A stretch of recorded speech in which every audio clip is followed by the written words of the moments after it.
दोस्तों आज हम बात कर रहे हैं an observation and an explanation ऐसे के बारे में, जिसको लिखा है डेसमंड मॉरिस जी ने।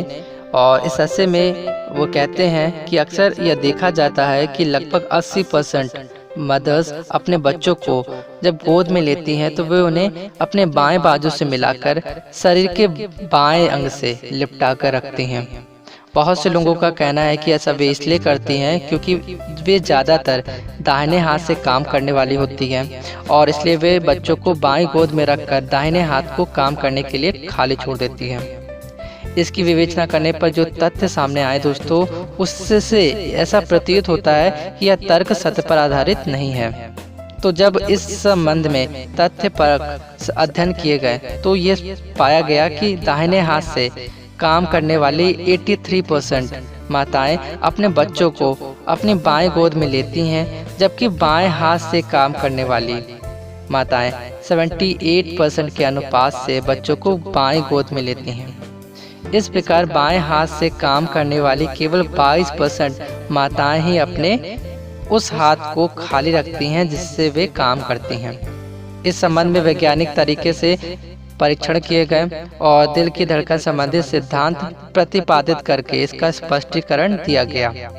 इस सिद्धांत के अनुसार यह प्रमाणित किया गया कि जब शिशु भ्रूण के रूप में मां के गर्भ में रहता है तब वह मां के दिल की धड़कन को महसूस करता है और उससे परिचित हो जाता है। जन्म के साथ बाहर आते ही शिशु अपने आप को अजनबी दुनिया में पाता है तो वह चिल्लाता है। चूँकि हर माँ का दिल शरीर के बाईं ओर होता है जैसा कि सभी लोगों का होता है, तो जब वह अपने बच्चे को बाईं गोद में लेती है तो बच्चा माँ के दिल की धड़कन को महसूस करता है और उसे चिर परिचित सुखद अनुभूति होती है। हो सकता है माताओं ने धीरे धीरे वर्षों के अनुभवों से या प्राकृतिक अनुभूतियों से ऐसा महसूस किया हो और इस निष्कर्ष पर पहुंची हो।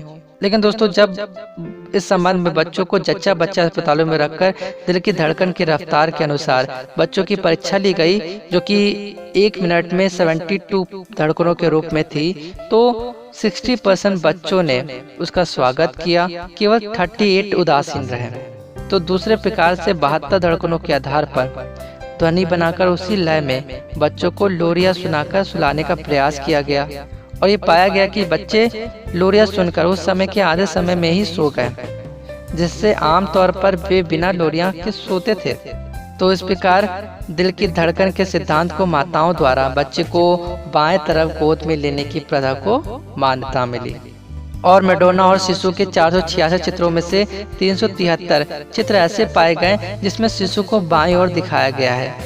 यहाँ भी प्रतिशत का अनुपात 80 है। इसके विपरीत दोस्तों यह भी देखा गया कि कामकाजी महिलाओं में से 50% पार्सल को यानी बोझ को बाएं तरफ से ढोती हैं और 50% दाहिनी तरफ से ढोती हैं। तो दिल की धड़कन के सिद्धांत के अनुसार संसार में प्रेम के भावों के लिए दिल को टोला जाता है। माताएं दुलार और प्यार में बच्चों को दिल की धड़कन की रफ्तार के अनुसार झुलाती हैं और प्रौढ़ावस्था में इसका महत्व है।